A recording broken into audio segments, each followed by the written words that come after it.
Selamat pagi Godly Family yang terkasih di dalam Kristus Yesus. Selamat datang baik yang ada di dalam ruangan ini maupun Bapak Ibu yang ada di rumah. Mari sebelum menyembah Tuhan bersama kita menenangkan diri di hadapan Tuhan. Pagi ini kembali kami mau menaikkan syukur kami bagimu ya Tuhan. Karena kasih-Mu yang begitu besar, Kau yang senantiasa mengenal setiap hati kami. Mari bersama-sama kita katakan lewat pujian ini.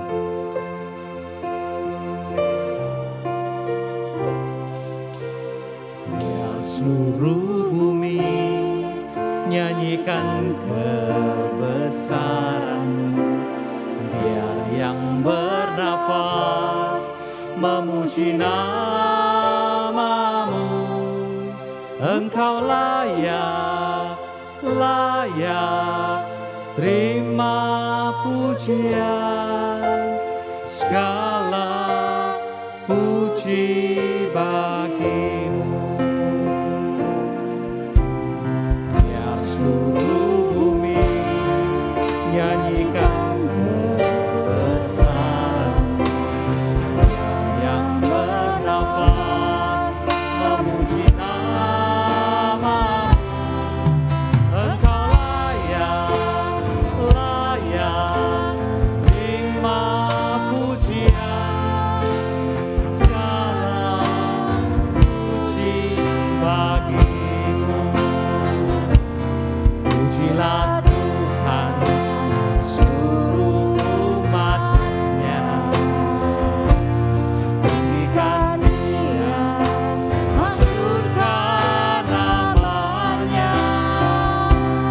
Berilah hormat pujian, agungkan Dia, muliakan nama-Nya. Amin.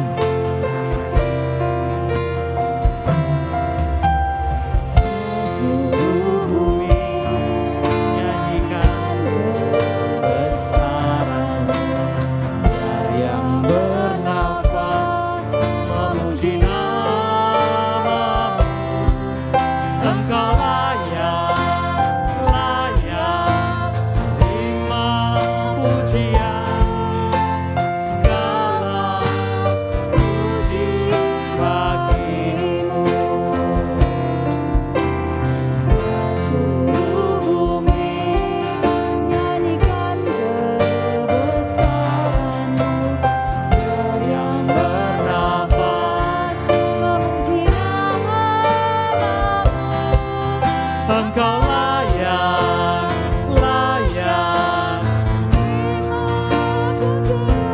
amin. Segala, saya mengundang Bapak Ibu bangkit berdiri. Pujilah Tuhan seluruh umat-Nya, pujikan Dia, masyhurkan nama-Nya. Berilah hormat pujian, agungkan Dia, muliakan nama-Nya.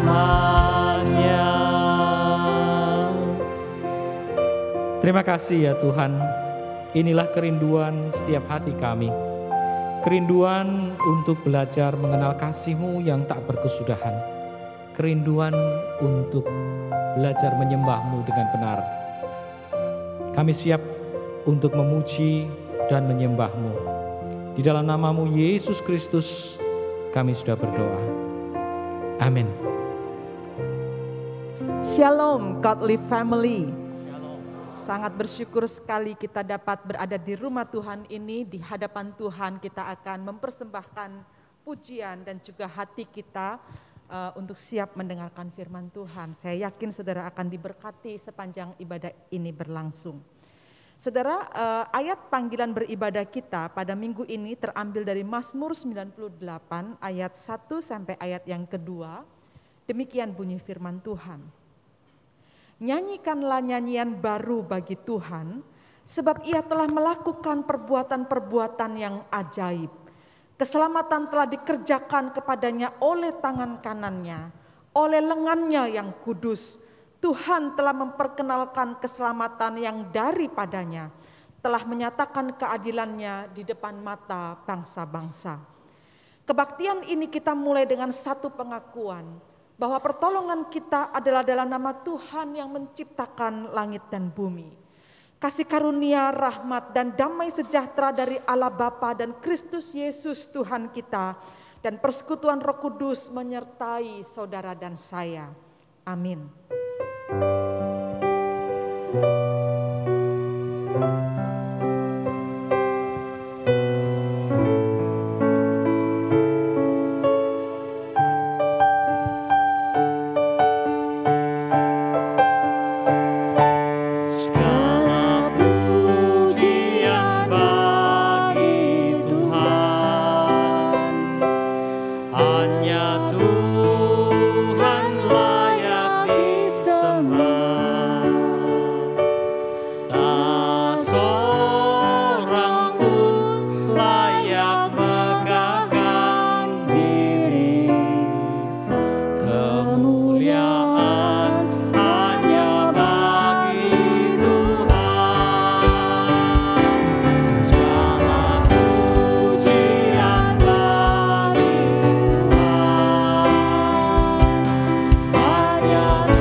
bernyanyi untuk Tuhan kita.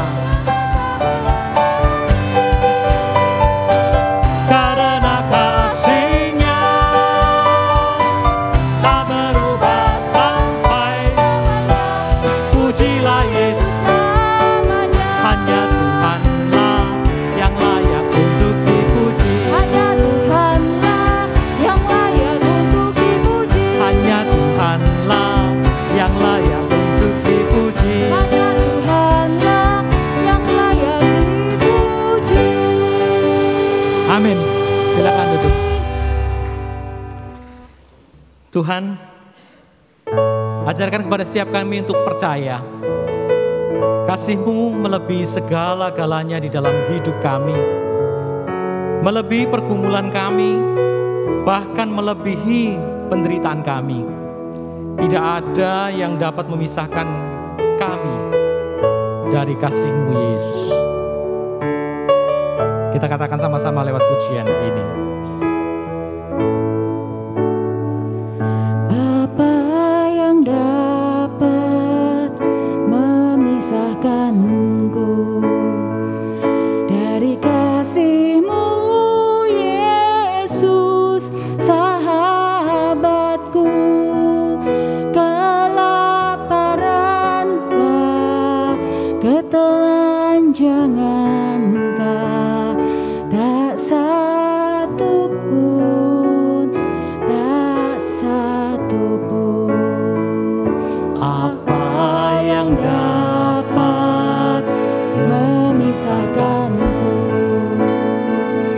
dari kasih-Mu, Yesus, sahabatku. Aniayakah, penderitaanKah, tak satu pun, tak satu pun. Tiada satu pun seperti Kau, Yesus. Kau sahabat yang sejati. Dalam bahaya Kau menggendongku.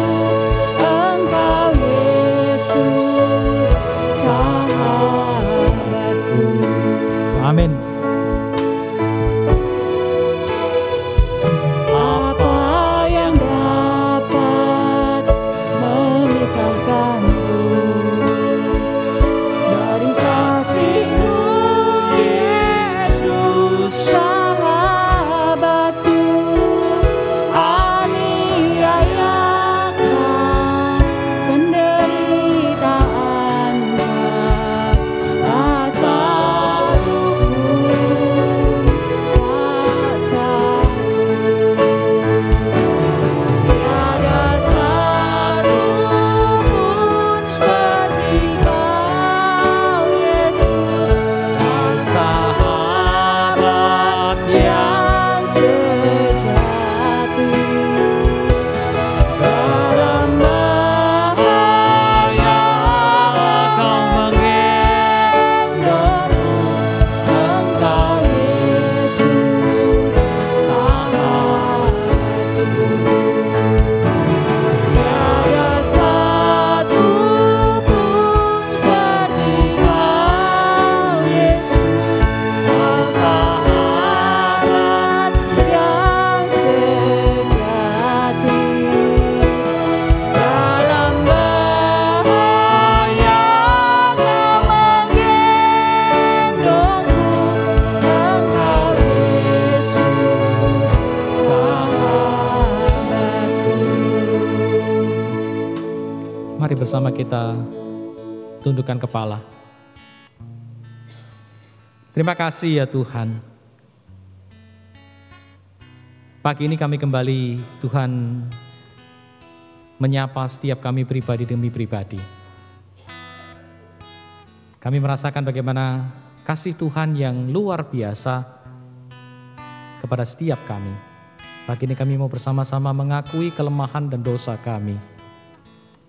Di dalam tubuh yang lama, dalam tubuh yang fana ini, setiap hari kami berhadapan dengan berbagai macam tantangan, berbagai macam godaan. Dan tidak jarang kami jatuh di dalam dosa. Itu kami mohon ampun, sucikan kami kembali, layakan kami untuk bisa hidup kembali, berjalan bersama Tuhan sebagai anak-anak kekasih-Mu. Terima kasih Tuhan untuk kesempatan ini. Terima kasih. Di dalam nama-Mu Yesus Kristus kami berdoa bersama. Amin. Ia sendiri telah memikul dosa kita di dalam tubuh-Nya di kayu salib, supaya kita yang telah mati terhadap dosa hidup untuk kebenaran. oleh bilur-bilurnya kamu telah sembuh. Itu adalah berita anugerah untuk kita pada hari ini.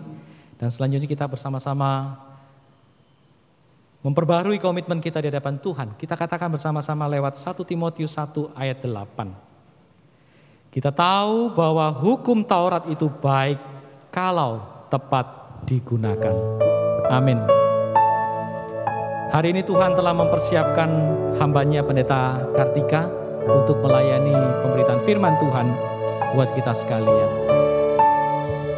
How great the chasm that lay between us, how high the mountain I could not climb.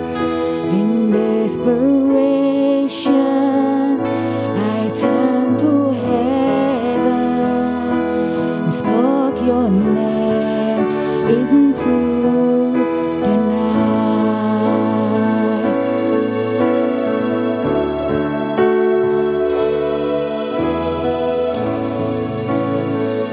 Your loving kindness was the shadow of my soul.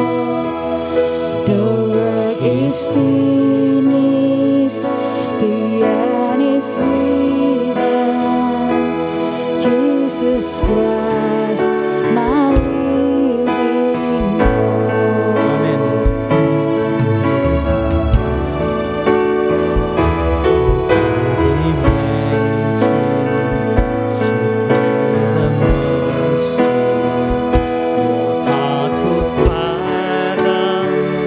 Such boundless grace, the God of ages stepped down from glory. He wear my sin and bear my shame. The cross has spoken, I am forgiven. The King of Kings calls his name. Beautiful Savior, I'm yours forever. Jesus Christ, my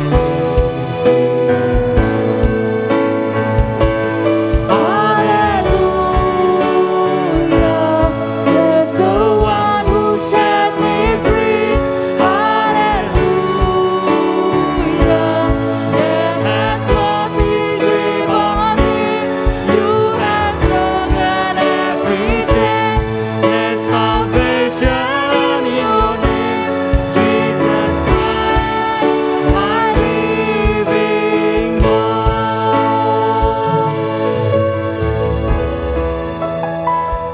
Then came the morning that sealed the promise.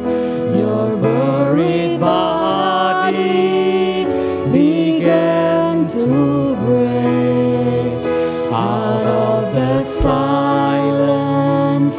The roaring lion declared the grave has no claim on me. Then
mari kita berdoa. Sesungguhnya ketika kami mengatakan di hadapan Tuhan bahwa Engkau adalah pengharapan kami yang hidup, Tuhan sadarkanlah kami supaya kami ketika mengatakannya, kami bukan hanya mengatakan di bibir kami saja, tapi kami sungguh mengakui dari dasar hati kami yang terdalam bahwa Engkau adalah pengharapan kami. Dan kami rindu Tuhan pada hari ini di dalam ibadah ini Engkau berbicara kepada kami melalui pemberitaan firman Tuhan. Supaya kami diingatkan, kami disadarkan, kami dikuatkan dan kami dibuat mengerti mengapa kami hidup di tengah dunia ini dan mengapa ada pengharapan di tengah dunia yang rusak ini. Ya Allah Roh Kudus, sediakanlah tanah hati kami yang baik supaya benih firman Tuhan yang ditaburkan itu dapat bertumbuh dengan subur, berbuah dengan banyak, sehingga hidup kami sungguh-sungguh dapat menjadi berkat. Dan pakailah hamba-Mu dalam menyampaikan kebenaran ini. Urapilah dia dari tempat yang maha tinggi, agar setiap firman yang disampaikan itu benar-benar berasal dari Tuhan saja. Terima kasih Bapa di surga, kami akan mendengarkan firman-Mu dan berbicaralah. Di dalam nama Tuhan Yesus Kristus kami berdoa dan mengucap syukur. Amin. Silakan duduk saudara-saudara. Saya sungguh senang sekali dapat datang ke Surabaya dan melayani saudara-saudara di GKKAI di Surabaya ini. Untuk pertama kalinya saya datang ke gereja saudara, tetapi nampaknya tadi ngobrol sama Pak Agung, sebenarnya saya pernah menyampaikan khotbah tetapi lewat rekaman saat pandemi COVID masih sedang berat pada saat itu. Saya memperkenalkan diri saya, nama saya Pendeta Castelia Kartika.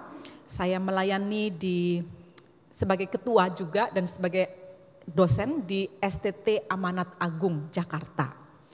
Saudara, saya berterima kasih untuk kerjasama yang terjalin baik selama ini antara STT Amanat Agung dengan GKKAI di Surabaya ini khususnya. Terima kasih sudah menerima mahasiswa untuk berpraktik pelayanan di sini dan bahkan alumni kami ada yang melayani di sini secara penuh waktu, penginjil Supatrin.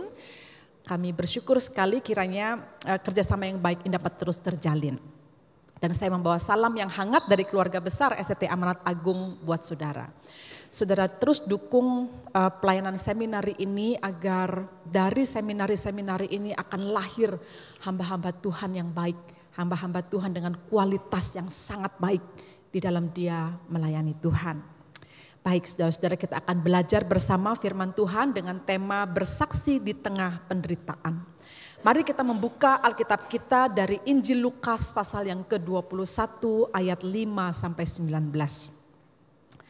Injil Lukas pasal 21 ayat 5 sampai ayat yang ke-19.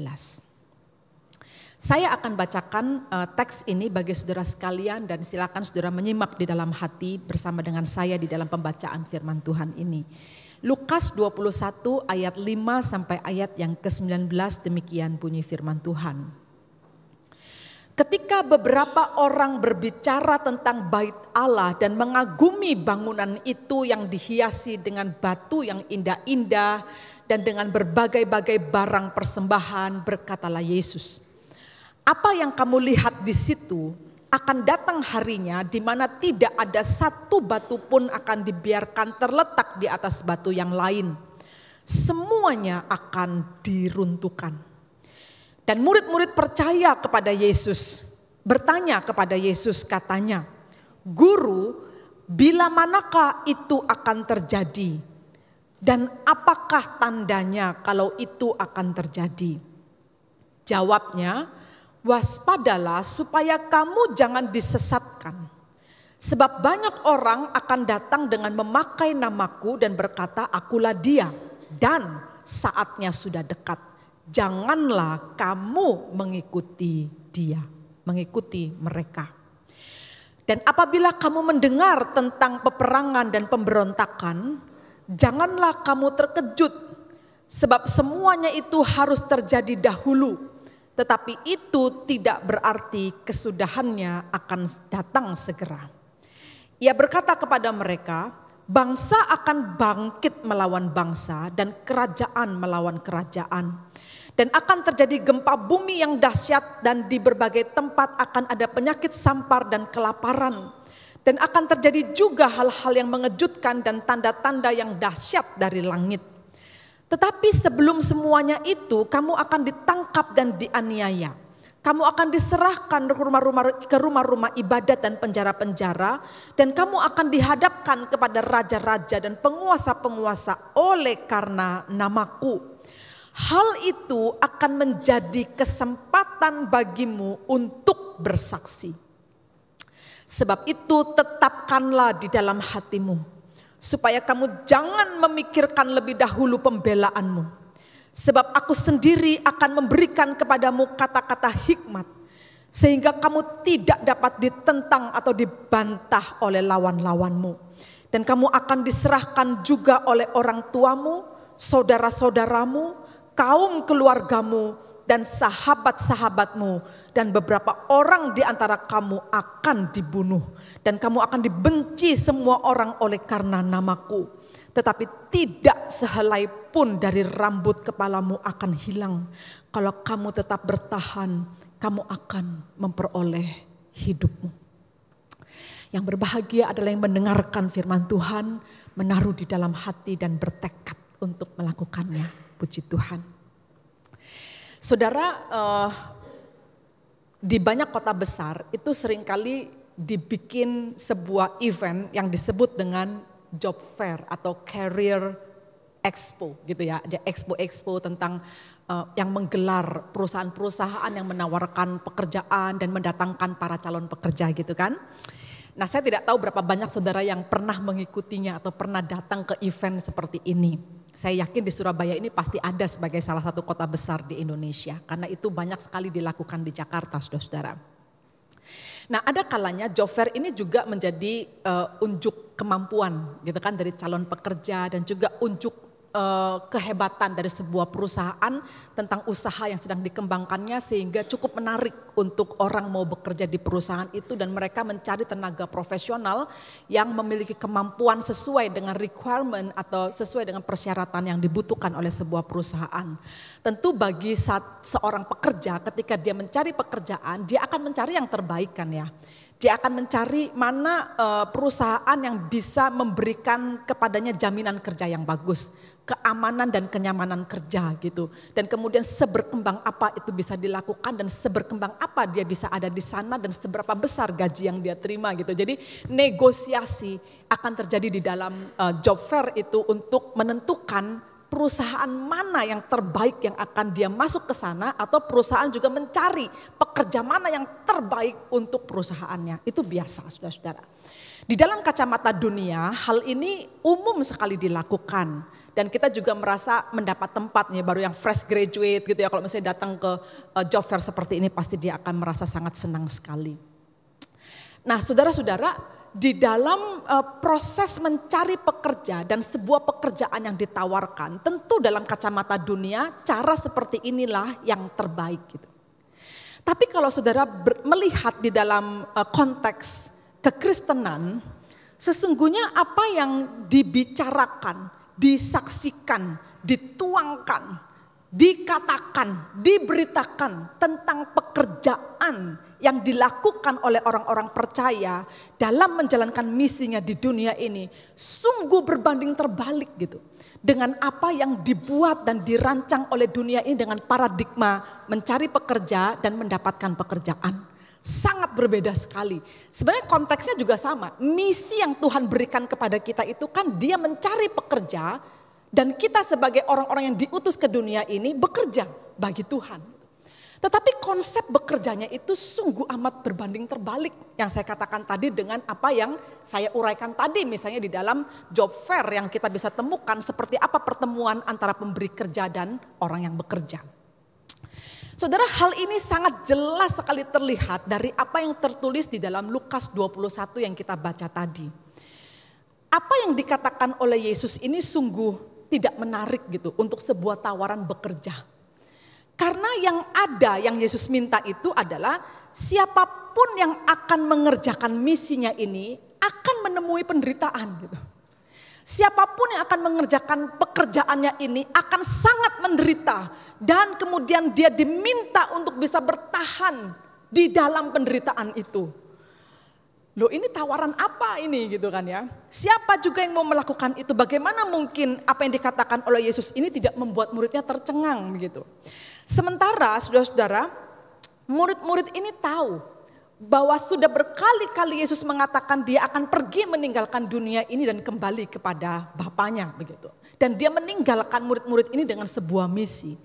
Jadi dia menginginkan sekali agar ketika dia pergi meninggalkan dunia ini, ada orang-orang yang terus melanjutkan misinya untuk membawa kabar selamat itu. Dan justru dalam menyampaikan pekerjaan misi yang dijelaskan itu, Yesus malah memberikan peringatan yang sangat keras bahwa mereka akan menghadapi perang dan revolusi. Bangsa akan bangkit melawan bangsa, akan terjadi pemberontakan, akan terjadi pembunuhan gitu kan. Akan ada gempa bumi, akan ada wabah penyakit, akan ada kelaparan. Dan dia juga mengatakan kepada mereka bahwa mereka itu nantinya akan ditangkap, dianiaya, dipenjara. Dan mereka juga akan dikhianati oleh orang tua mereka sendiri, oleh saudara mereka sendiri, oleh sahabat mereka sendiri, oleh kerabat mereka sendiri. Dan bahkan di antara mereka akan ada yang dihukum mati. Aneh sekali bagaimana Tuhan menawarkan sebuah pekerjaan misi dan menantang orang melakukan pekerjaannya. Cobalah pikir dengan logika manusia. Siapa orang yang tidak menjadi takut menjalankan misi ini? Atau siapa orang yang bersedia untuk melakukan pekerjaan yang ujungnya adalah penderitaan dan kematian? Pada dasarnya di dalam daging kita menginginkan apa yang nyaman gitu. Kita menginginkan apa yang aman. Kita menginginkan apa yang disebut dengan selamat. Tetapi kenapa yang Tuhan katakan ketika dia menawarkan satu pekerjaan misi atau menantang orang untuk bekerja bagi dia. Kau akan menemukan pengkhianatan, kau akan menemukan kebencian dari orang-orang yang menolak aku. Kau akan menemukan pengkhianatan dan kau akan menemukan hal-hal yang sangat menyakitkan gitu. Dalam sebuah penderitaan. Saudara, begitu beratnya peringatan ini gitu ya. Begitu beratnya pekerjaan misi dan kesaksian yang dibawa oleh manusia setelah Yesus pergi naik ke surga dan dalam masa penantian akan kedatangannya kembali. Maka tidak heran jika di satu kesempatan Yesus pernah mengatakan bahwa tuaian memang banyak tetapi pekerja sedikit. Karena memang sulit menemukan pekerja yang sangat militan sekali gitu. Menemukan pekerja yang bisa tahan dengan penderitaan. Menemukan orang yang bisa bersaksi bagi dia meskipun dia dianiaya dan menderita tapi tetap bisa bersaksi. Siapa orang dengan kualitas seperti ini ketika dia ada di tengah dunia ini dan dia terus bersaksi bagi Tuhan di tengah penderitaan yang gak banyak saudara-saudara. Saya pikir ya, misalnya saja menantang orang, katakanlah dalam skop yang lebih sederhana. Siapa orang yang mau jadi hamba Tuhan? Katakanlah seperti itu. Tidak banyak saudara-saudara. Bahkan kalau orang tua yang anaknya mau jadi hamba Tuhan, orang tuanya bisa menentang habis-habisan. Jangan. Karena itu pekerjaan yang sama sekali tidak menjanjikan. Katakanlah seperti itu. Kenyataan ini membuat kita tahu bahwa melakukan pekerjaan Injil di tengah dunia ini sungguh tidak mudah. Karena skopnya yang saya katakan ini bukan hanya skopnya hamba Tuhan atau yang mau jadi hamba Tuhan. Tetapi tantangan ini diberikan kepada semua orang yang menyatakan dirinya adalah murid Kristus gitu. Saudara, memang sulit menemukan pekerja yang seperti ini dan kemauan bekerja untuk menanggung beban dengan berbagai penderitaan di dunia ini. Nah, tulisan Lukas di bagian yang kita baca ini benar-benar mencerminkan ada satu masa yang disebut dengan kesusahan besar yang akan orang percaya hadapi menjelang hari Tuhan yang mendekat. Di dalam bahasa istilah teologi, kesusahan besar itu tribulasi atau tribulation. Tribulasi itu dalam masa kesusahan besar dalam masa penantian kita akan kedatangan Tuhan yang kedua kali. Kalau kita perhatikan di sepanjang perikop ini saudara-saudara, Lukas dengan cermat sekali mencatat perkataan Yesus tentang apa yang akan dihadapi oleh murid-muridnya dan semuanya bicara tentang kesulitan dan penderitaan. Perkataan ini diawali dengan nubuat tentang runtuhnya bait Allah. Kalau saudara baca tadi di ayat yang kelima ya, runtuhnya bait Allah. Saudara tahu bahwa bait Allah itu adalah simbol keagamaan dan simbol kejayaan dari bangsa Israel. Jadi bait Allah itu sentral gitu dalam kehidupan orang-orang Israel. Nah, di Israel tidak ada seorang pun yang tidak mengagumi bait Allah. Dalam konteks percakapan Yesus dengan murid-murid yang dicatat oleh Lukas itu pun dalam konteks ketika Yesus mendengar begitu banyak orang yang sedang membicarakan dan mengagumi bait Allah ini. Kenapa begitu hebat dan kenapa begitu megah bangunan ini? Karena setiap tahun saudara-saudara selalu ada masa ziarah ke bait Allah gitu. Jadi orang-orang Yahudi diaspora yang tersebar di mana-mana di luar Yerusalem dan bahkan di luar tanah Israel itu, mereka berkewajiban untuk 1 tahun 1 kali paling tidak dalam salah satu festival hari raya orang Yahudi itu untuk kembali ke Yerusalem dan masuk ke bait Allah untuk melakukan persembahan, korban bakaran dan sebagainya begitu. Dan saudara tahu setiap kali datang ke bait Allah di setiap tahun, mereka pasti akan melihat perubahan demi perubahan gitu. Selalu ada perubahan. Karena pembangunan bait Allah itu tidak selesai-selesai dan terus dilakukan gitu. Untuk memperbaiki dekorasinya, untuk menambah keindahannya dan seterusnya. Jadi ada orang-orang yang disebut dengan patron pada waktu itu. Patron itu adalah para pedagang-pedagang kaya yang sukses lah gitu kan. Nah biasanya persembahan yang mereka bawa itu bukan hanya membawa kambing domba. Tapi mereka itu membawa logam-logam mulia, persembahan yang dikatakan seperti itu. Logam-logam mulia, batu-batu perbata yang indah-indah gitu. Untuk menambah keindahan dekorasi bait Allah. Bahkan pada saat Yesus bicara kepada murid-murid pada waktu itu, konteksnya adalah bait Allah yang sedang dibicarakan itu sudah di dalam masa konstruksi atau masa pembangunan selama 50 tahun. Saudara bisa bayangkan gak satu bangunan itu dibangun dalam tempo 50 tahun udah kayak apalah bangunan itu gitu. Bukan karena gak selesai karena kurang dana. Tapi karena ada banyaknya orang yang terus memberikan persembahan sampai terus menerus dibangun dengan begitu megah, begitu indah. 50 tahun. Jadi tidak ada orang yang menyangkali keindahan bait Allah. Hingga Lukas mencatat begitu banyak orang mengagumi dan membicarakan tentang bangunan yang dihiasi dengan batu permata yang indah itu. Selain indah dan megah saudara-saudara, bangunan bait Allah itu sangat kokoh. Para arkeologis mengatakan bahwa bangunan dengan berat sekitar 100 ton itu menunjukkan betapa kokohnya bangunan ini. Berpuluh-puluh tahun dibangun setinggi 12 meter di atas lahan yang begitu luas memang mengundang decak kagum bagi siapapun yang melihatnya. Bukan hanya orang Israel, tapi bangsa-bangsa lain pun kalau lihat bait Allahnya orang Israel itu akan sangat mengagumi saudara-saudara.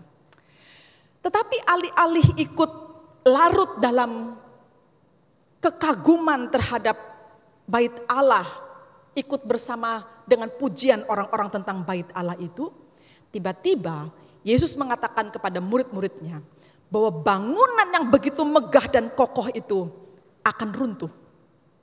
Dan tidak ada satu batu pun yang akan tetap ada di atas batu lainnya.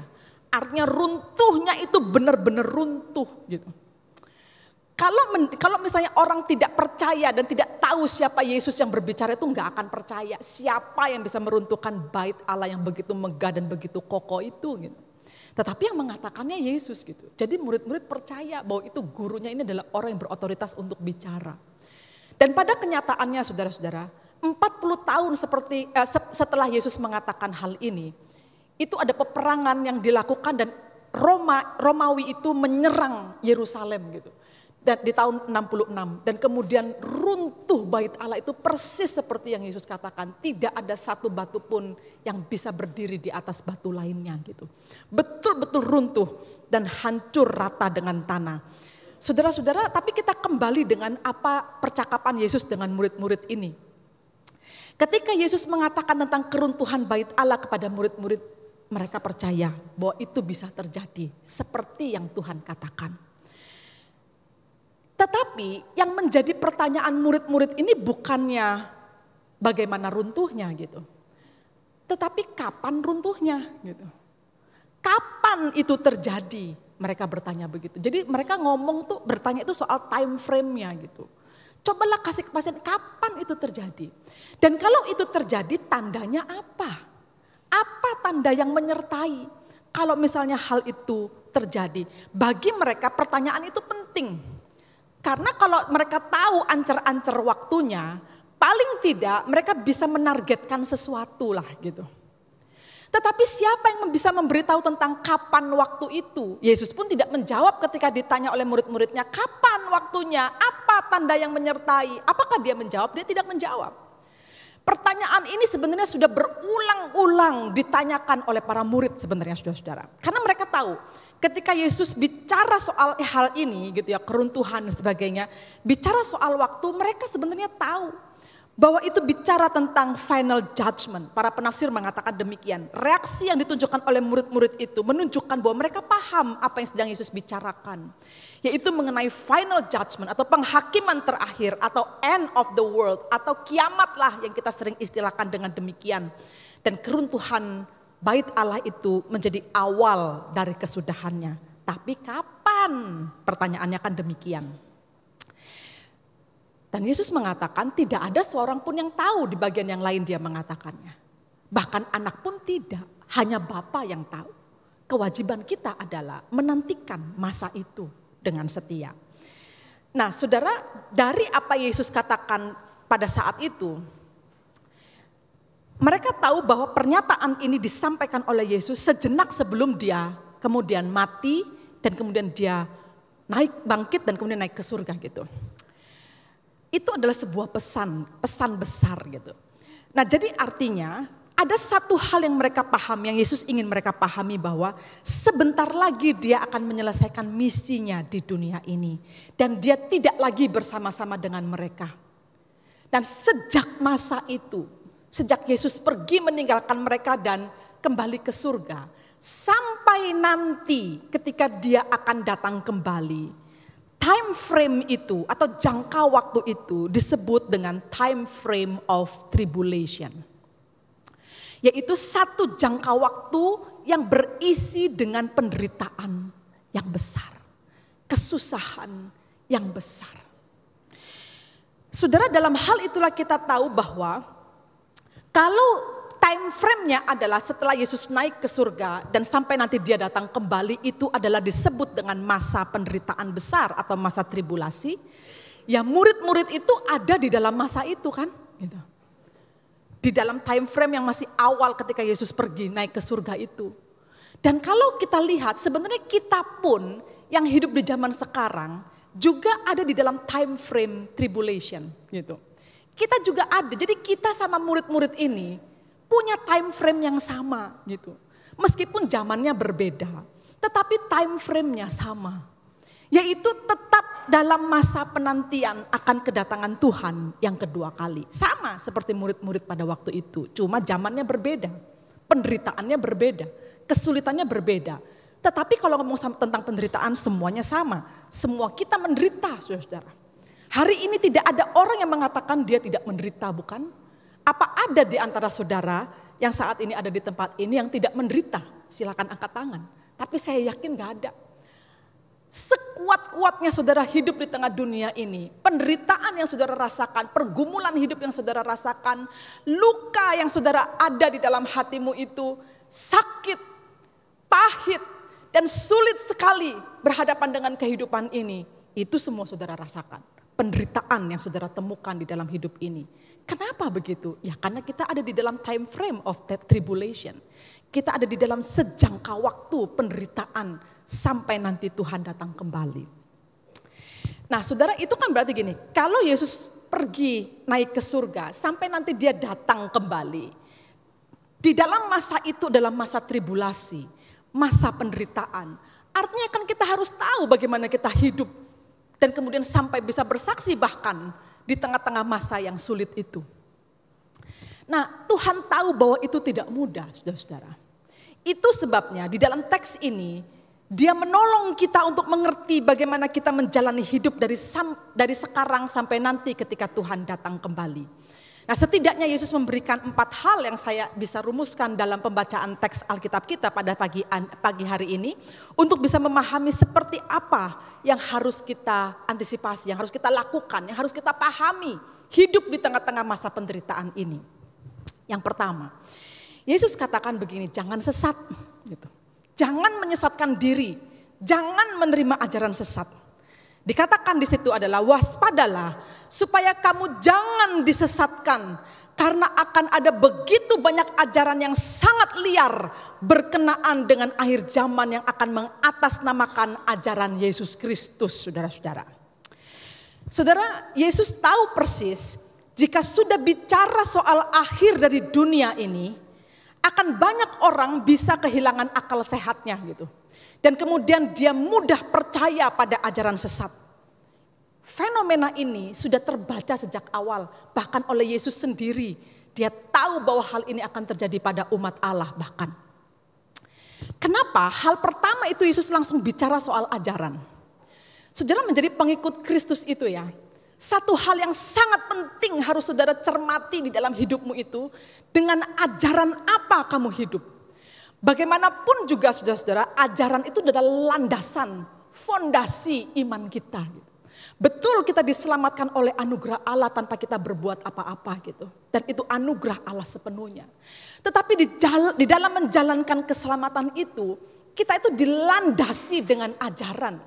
Kalau itu tidak penting, tidak ada firman yang diturunkan kepada kita hari ini.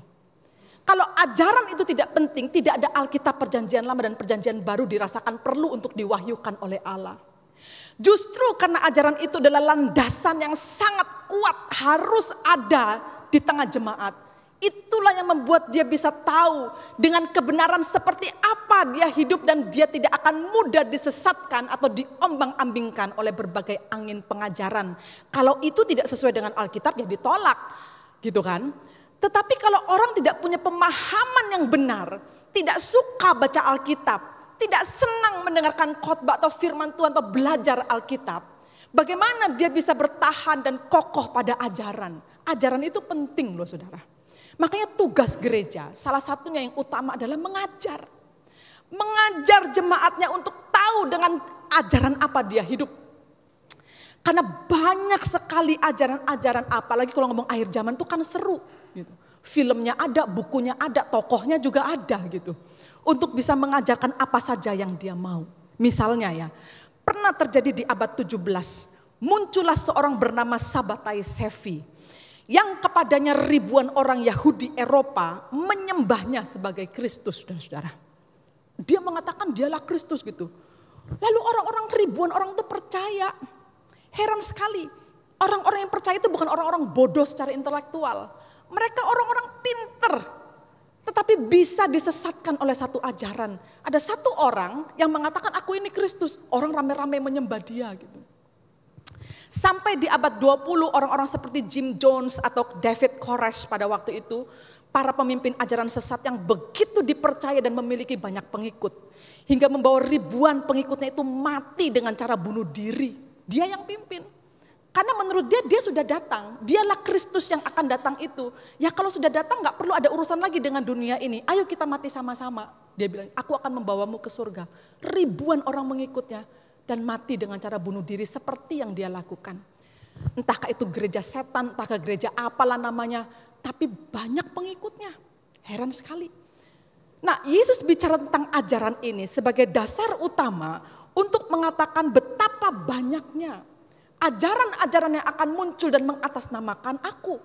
Mengatasnamakan Kristus. Bukan cuma tokoh loh saudara.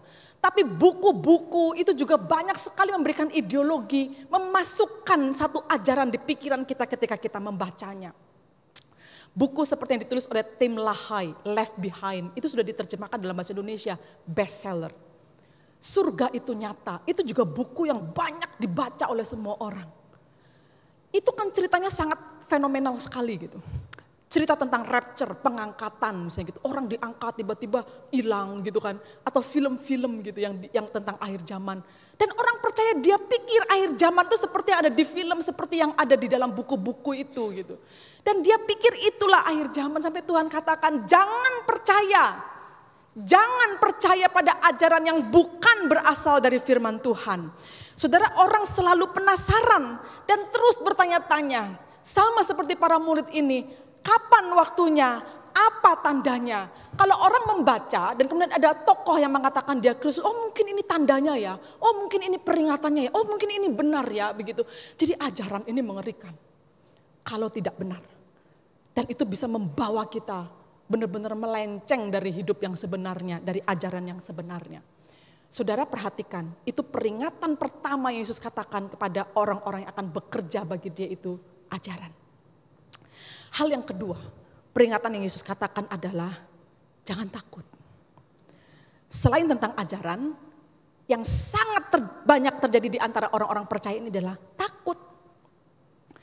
Peringatan ini sangat penting, saudara-saudara. Karena setiap kali orang membayangkan tentang akhir zaman dan penderitaan hebat yang mendahuluinya, banyak kemudian orang jadi takut gitu. Misalnya saja ya, ketika kita membayangkan apa yang dituliskan oleh Petrus tentang akhir zaman itu. 2 Petrus 3 ayat 10 dikatakan begini. Tetapi hari Tuhan akan tiba seperti pencuri. Pada hari itu langit akan lenyap dengan gemuruh yang dahsyat. Dan unsur-unsur dunia akan hangus dalam nyala api. Dan bumi dan segala yang ada di atasnya akan hilang lenyap. Saudara kalau membaca ini kemudian diinterpretasi menjadi sebuah film tentang akhir zaman gitu. Interpretasinya dari seperti ini. Dan kemudian menimbulkan ketakutan ketika orang melihat dan membacanya.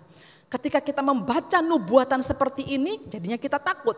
Tetapi Yesus katakan kepada murid-muridnya pada saat itu, kamu memang mendengar banyak hal terkait dengan akhir zaman itu akan jadi seperti apa.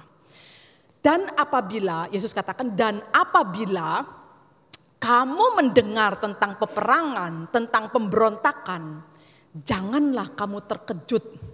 Dalam bahasa aslinya kata terkejut itu janganlah kamu takut. Sebab semuanya itu harus terjadi dahulu. Tetapi itu tidak berarti kesudahannya akan datang segera. Saudara, sama halnya dengan runtuhnya bait Allah. Runtuhnya bait Allah itu kan sudah ribuan tahun yang lalu. Dan itu sudah menjadi salah satu bagian yang dibicarakan oleh Yesus Kristus sebelum dia naik ke surga pada saat itu. Sebagai salah satu tanda kedatangannya kembali. Saudara, sama halnya seperti runtuhnya bait Allah, bangsa bangkit melawan bangsa, pemberontakan terjadi di mana-mana. Seperti Roma yang menyerang orang-orang Yahudi di Yerusalem tahun 66 sehingga menghasilkan keruntuhan bait Allah itu. Gempa bumi yang pernah begitu hebat menelan korban ribuan terjadi di tanah Frigia dan di banyak tempat lainnya di sekitar tahun 61 di abad pertama pada waktu itu luar biasa. Wabah penyakit yang begitu hebat, saudara. Setiap abad sepertinya ada wabah penyakit. Apalagi abad kelima sampai disebut Dark Ages gitu. Zaman yang sangat gelap ketika pada saat itu kolera tidak ada, masih menjadi seperti wabah seperti COVID sekarang gitu, nggak ada obatnya gitu. Orang kalau udah kena pasti mati gitu. Di abad kelima itu ribuan orang, dikatakan sepertiga dari penduduk dunia itu mati karena wabah kolera pada waktu itu. Sampai disebut zaman itu adalah Dark Ages. Zaman yang sangat gelap sekali gitu. Abad 5 memasuki abad ke-6. Dan itu terus ada. Tetapi Tuhan katakan, kalau kamu melihat yang seperti itu tanda. Tetapi belum kesudahannya gitu.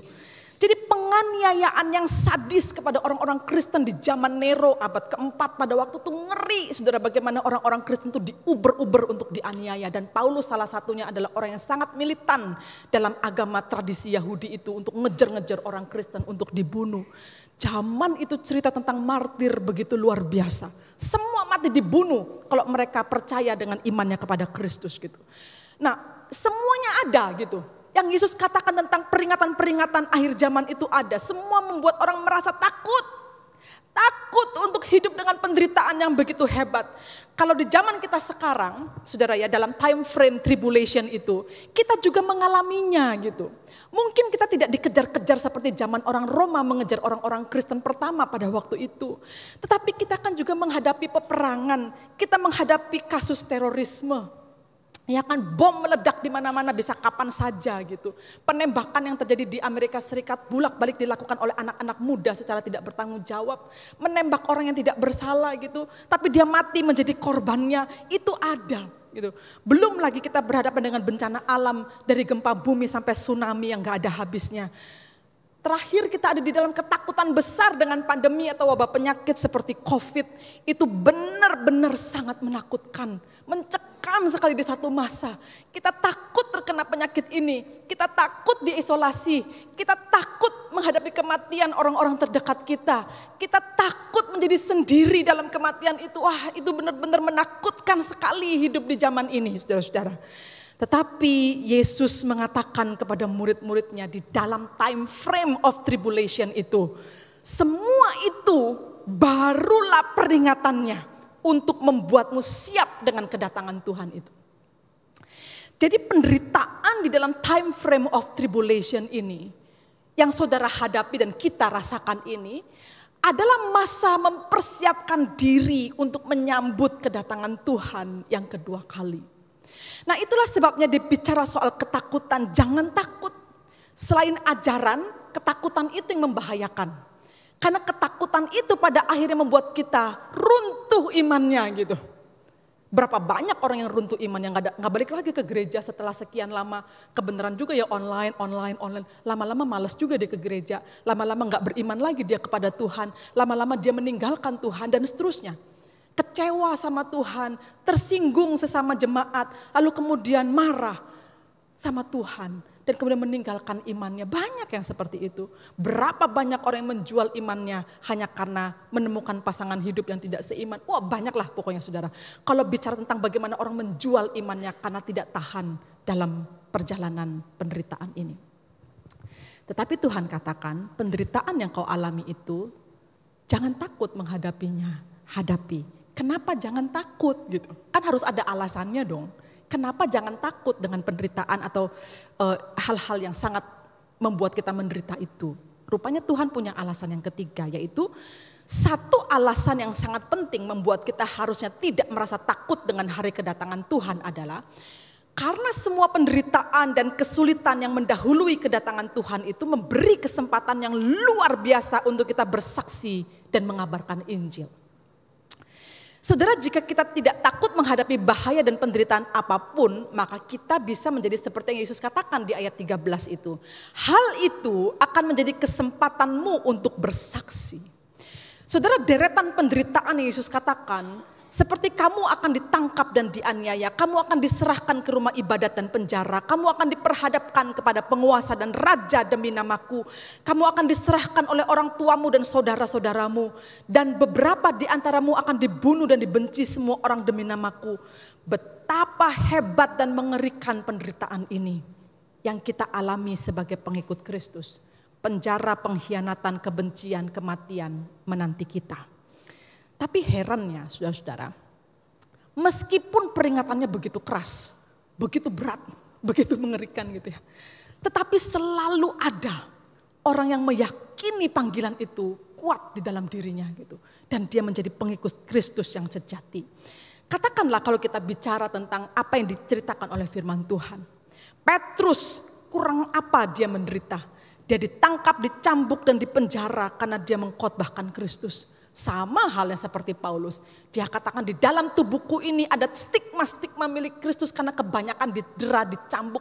Dicambuk sudah 3 kali dan setiap kali pukulan itu 40 kurang 1 kali pukulan. Sehingga dia bisa terus menerima hukuman cambuk. Aku mengalami karam kapal, aku mengalami kedinginan, aku mengalami kelaparan. Aku dianiaya, aku bahkan tidak dipercaya dan seterusnya. Demi Kristus dan dia menjalaninya. Yakobus juga menerima nasib yang sama sehingga mati di tangan Raja Herodes. Bukan hanya para rasul itu yang mengalami begitu banyak penderitaan, tapi kita pun juga sebenarnya. Manusia di zaman ini juga. Kita sering kali menderita karena nama Kristus ada pada diri kita. Gitu kan?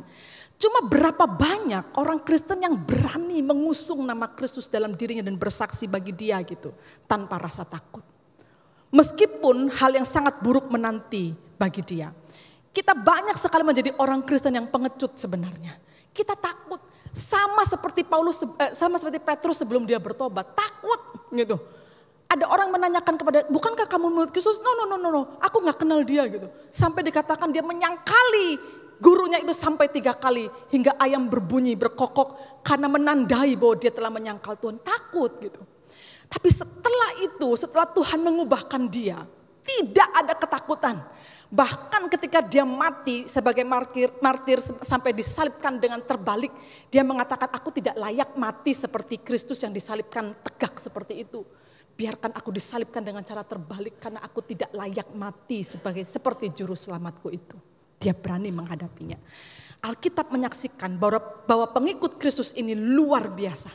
Makin dibuat menderita, makin berani mereka bersaksi. Petrus di hadapan Sanhedrin, Paulus di hadapan Raja Agripa, Stefanus di hadapan para pembunuhnya. Semua mereka sampai di ujung nafasnya tetap bersaksi tentang Kristus. Saudara, bagaimana ya dengan kita gitu? Semilitan apa kita itu beriman kepada Kristus?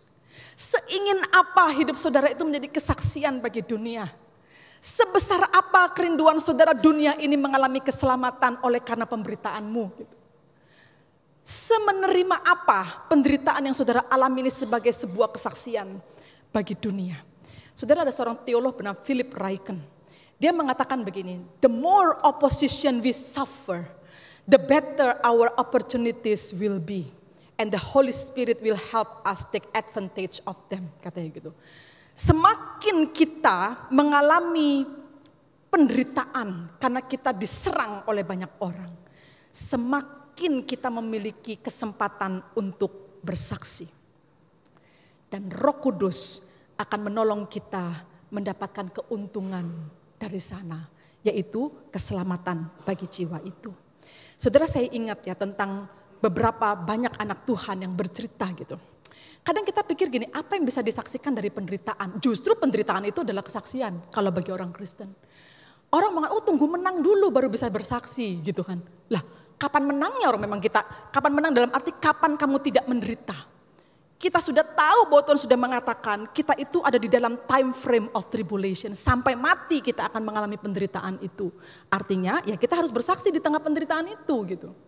Dan kalau saudara mendengarkan kesaksian, saudara ini dimenangkan menjadi anak Tuhan karena penderitaan orang lain yang bersaksi kepada saudara. Saudara menderita dan saudara bersaksi kepada orang lain, orang itu dimenangkan karena kesaksian akan penderitaan saudara itu. Itu kenyataan. COVID ini ya selama 2,5 tahun berlangsung ini, beberapa orang mengatakan kepada saya, Bu, percaya nggak percaya ya Bu ya, dalam kondisi pandemi seperti itu banyak yang bertobat loh Bu. Berarti kan kesaksian itu kan terus merebak di tengah penderitaan dan itu memang hal yang dikatakan oleh Tuhan kepada kita. Bahwa penderitaan kita itu bisa menjadi kesaksian bagi banyak orang.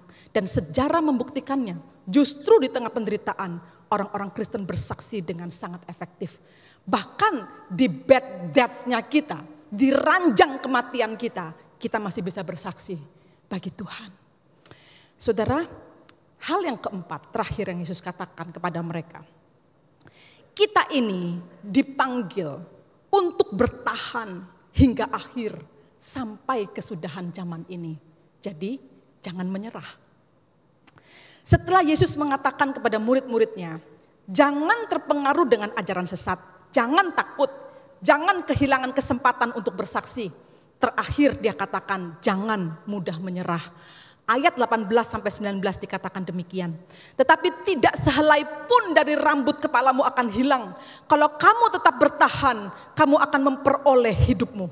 Ketika Yesus bicara soal rambut di kepala, saudara-saudara, sebenarnya dia bukan secara literal ngomong soal rambut ini gitu loh. Tetapi murid-murid tahu bahwa itu idiom di dalam bahasa Ibrani yang mereka tahu ketika bicara tentang rambut di kepala itu sesungguhnya sebuah bahasa ungkapan atau metaphorical. Yaitu orang biasanya memahami orang-orang Yahudi ini dengan pengertian itu bicara tentang eternal life gitu. Jadi kalau Yesus mengatakan tidak sehelai rambutmu akan jatuh kalau tidak dalam kehendak Tuhan. Itu bicara tentang eternal life.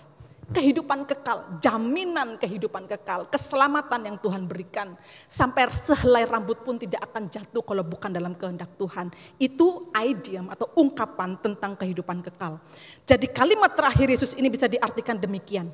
Meskipun mereka menderita kesakitan di seluruh raganya, di seluruh tubuhnya, bahkan sampai mati sekalipun, mereka tidak akan pernah terlepas dari perlindungan tangan Allah yang kuat. Kau harus percaya itu. Yesus katakan begitu kepada muridnya. Tidak satu pun terjadi dalam diri mereka di luar kehendak Allah. Jaminan perlindungan, keselamatan, kekuatan dari Allah inilah yang seharusnya menjadi modal bagi kita untuk bertahan dan tetap bersaksi di tengah penderitaan. Sampai Yesus katakan, kamu gak usah cari pembelaan untuk dirimu. Karena Roh Kudus yang akan bersaksi membela dirimu. Dan dia akan memberikan kata-kata yang penuh hikmat di dalam mulutmu sampai orang tidak bisa melawanmu. Saudara, bukankah itu jaminan bagi orang percaya? Seperti saudara dan saya dalam masa penantian kita akan kedatangan Tuhan. Kenapa kita tidak percaya kepada firman yang seperti ini? Kenapa kita takut dengan penderitaan? Kenapa kita tidak puas dengan ajaran yang berasal dari firman Allah dan terus mencari pengajaran yang aneh-aneh itu gitu? Kenapa kita tidak bersaksi demi Kristus di tengah penderitaan kita? Kenapa kita menyimpan kemarahan demi kemarahan, kekecewaan demi kekecewaan, seolah-olah Tuhan tidak menolong kita? Karena begitu banyak keluhan sampai tidak sempat bersaksi. Begitu banyak kemarahan sampai tidak pernah berpikir untuk bersaksi. Penderitaan itu tidak diresponi dengan marah. Penderitaan itu jangan diresponi dengan kekesalan atau kekecewaan kalau menurut ajaran firman Tuhan. Penderitaan itu harus diresponi dengan kesaksian. Itu baru benar. Disitulah saudara-saudara bisa bertahan menghadapi hidup ini. Setia sampai akhir. Sampai satu saat ketika saudara bertemu muka dengan Tuhan. Dia akan katakan kepadamu dan kepadaku, sabaslah hai kamu hamba yang setia. Marilah masuk dalam perjamuan yang kusediakan bagimu. Saudara, kiranya firman Tuhan ini membuatmu tetap setia sampai akhir. Sekalipun engkau menderita, sekalipun susah payah kita menjalani hidup ini, percayalah di tengah penderitaan itu kau tetap bisa bersaksi. Dan di tengah penderitaan itu saudara akan menemukan pengharapan yang pasti di dalam Tuhan. Amin. Mari kita berdoa. Tuhan, kami bersyukur untuk firman-Mu yang dengan sangat jelas mengajarkan kepada kami dalam sebuah peringatan yang keras, tetapi juga mengajar kami untuk menjadi orang Kristen yang tangguh berhadapan dengan dunia yang penuh dengan penderitaan ini. Kami rindu Tuhan menguatkan kami. Kami rindu Tuhan terus memberikan pemahaman yang benar kepada kami. Kami rindu Tuhan terus mengajar kami, membuat kami berani dan tidak dikuasai oleh ketakutan. Membuat kami bisa bersaksi di tengah dunia ini, di tengah penderitaan kami sendiri. Membuat kami bisa bertahan sampai akhir. Sampai kami dapat berjumpa muka dengan Tuhan. Terima kasih untuk firman-Mu. Di dalam nama Tuhan Yesus Kristus kami bersyukur, kami berdoa. Amin. Saudara, mari kita berdiri. Mari bersama dengan gereja di segala abad dan tempat. Kita mengakui pengakuan iman kita di hadapan Tuhan.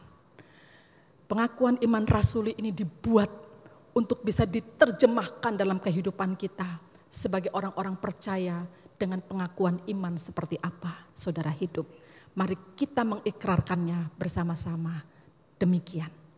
Aku percaya kepada Allah, Bapa yang Maha Kuasa, Khalik langit dan bumi, dan kepada Yesus Kristus anaknya yang tunggal Tuhan kita, yang dikandung dari Roh Kudus, lahir dari anak darah Maria, yang menderita sengsara di bawah pemerintahan Pontius Pilatus, disalibkan, mati dan dikuburkan, turun ke dalam kerajaan maut, pada hari yang ketiga bangkit pula dari antara orang mati, naik ke sorga, duduk di sebelah kanan Allah, Bapa yang Maha Kuasa. Dan dari sana ia akan datang untuk menghakimi orang yang hidup dan yang mati. Aku percaya kepada Roh Kudus, gereja yang kudus dan am, persekutuan orang kudus, pengampunan dosa, kebangkitan orang mati dan hidup yang kekal. Amin. Silakan duduk. Mari kita berdoa syafaat, kita satukan hati berdoa bagi dunia dan gereja saat ini. Tuhan, begitu banyak kabar yang menakutkan di dunia ini. Begitu banyak hal yang terjadi di dunia ini yang sungguh-sungguh menunjukkan betapa rusak dan gelapnya dunia ini. Tidak ada yang benar dan semuanya telah menjadi bengkok. Namun Tuhan mengutus kami ada di dunia ini. Berhadapan dengan moralitas yang semakin bobrok. Berhadapan dengan kemajuan teknologi yang semakin menihilkan Tuhan di dalam perkembangannya.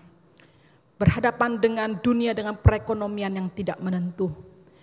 Berhadapan dengan wabah penyakit yang terus-menerus ada dan tidak berhenti sampai hari ini. Kami sungguh berdoa, kiranya dengan adanya kami anak-anak Tuhan yang diutus ke dunia ini untuk bersaksi, kiranya Tuhan tetap membuat kami bertahan dan terus menyaksikan tentang Kristus kepada dunia yang telah menjadi gelap dan rusak ini. Kami berdoa Tuhan, kiranya kedatangan kami, kehadiran kami di tengah dunia ini sungguh menghadirkan shalom, damai sejahtera dimanapun kami berada. Kami tahu bahwa Tuhan mengasihi dunia ini dan biarlah kasih Kristus kepada dunia ini mengalir melalui kami. Kami juga berdoa buat gereja dimanapun berada di seluruh dunia ini. Tidak sedikit gereja yang memberikan ajaran-ajaran yang tidak benar. Tidak sedikit gereja yang penuh dengan konflik dan terancam dengan perpecahan. Tidak sedikit gereja yang sama sekali tidak menjadi berkat bagi dunia. Tuhan, ampunilah. Mohon kiranya Tuhan menguatkan setiap anak-anak Tuhan dan menyadarkannya kepada para hamba Tuhan, kepada para majelis jemaat, kepada para pengurus gereja, kepada seluruh jemaat Tuhan. Kiranya Tuhan menyatukan hati kami memikirkan apa yang benar berdasarkan firman Tuhan. Untuk sungguh-sungguh menjalankan kehidupan gereja dengan benar. Kiranya Tuhan menolong kami. Inilah doa kami Tuhan. Di dalam nama Tuhan Yesus Kristus kami berdoa.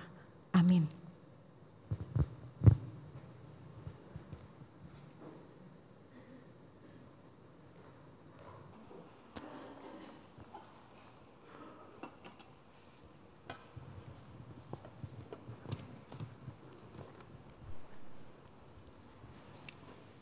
Mari selanjutnya kita akan bersama-sama memberikan persembahan kita yang terbaik untuk Tuhan.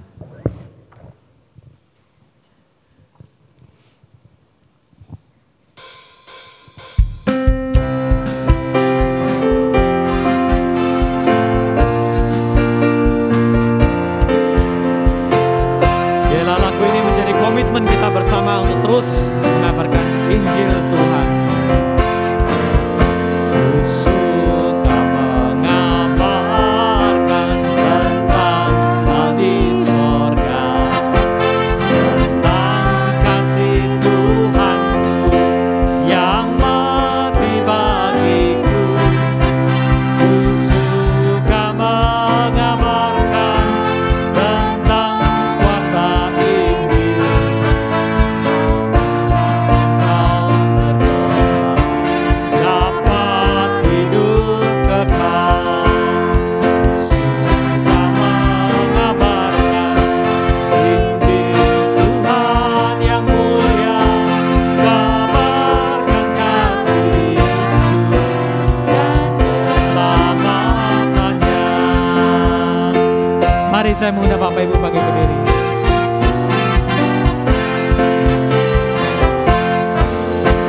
Suka mengabarkan semakin kukabarkan,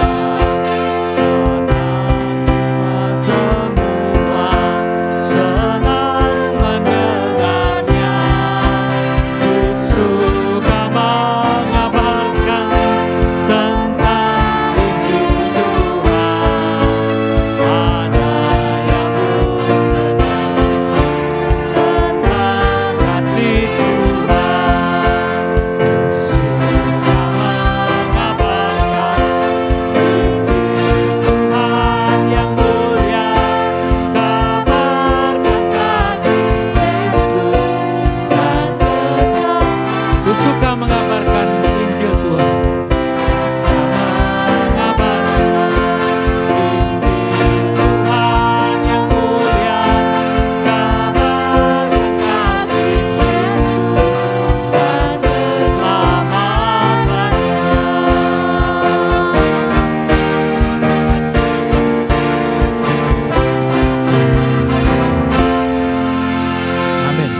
Mari kita bersama berdoa.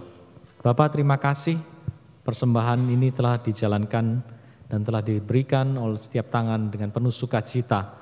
Kiranya Engkau memberkati persembahan kami, menguduskan dan menyucikan bagi pekerjaan Tuhan yang masih harus dijalankan di tempat ini. Terima kasih Tuhan, di dalam nama-Mu Yesus Kristus kami berdoa. Amin.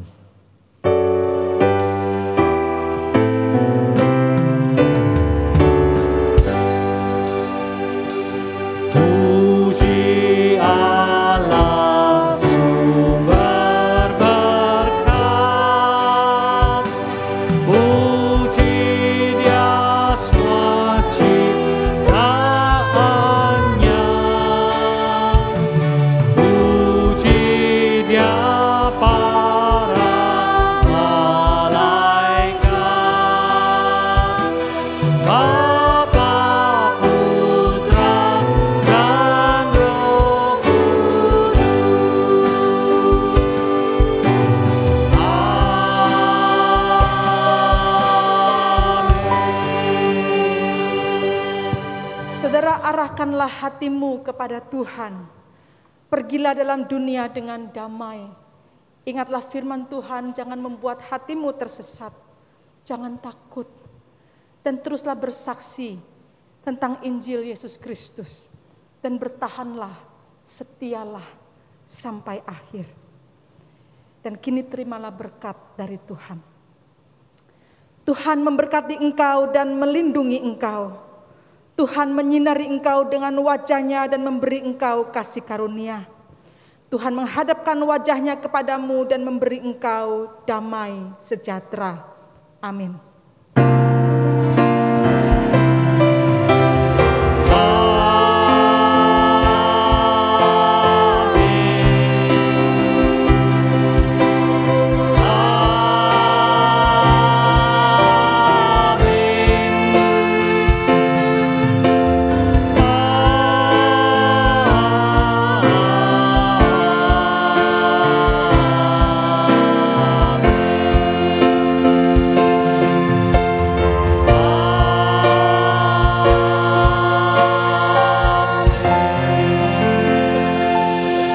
Silakan duduk, doa teduh.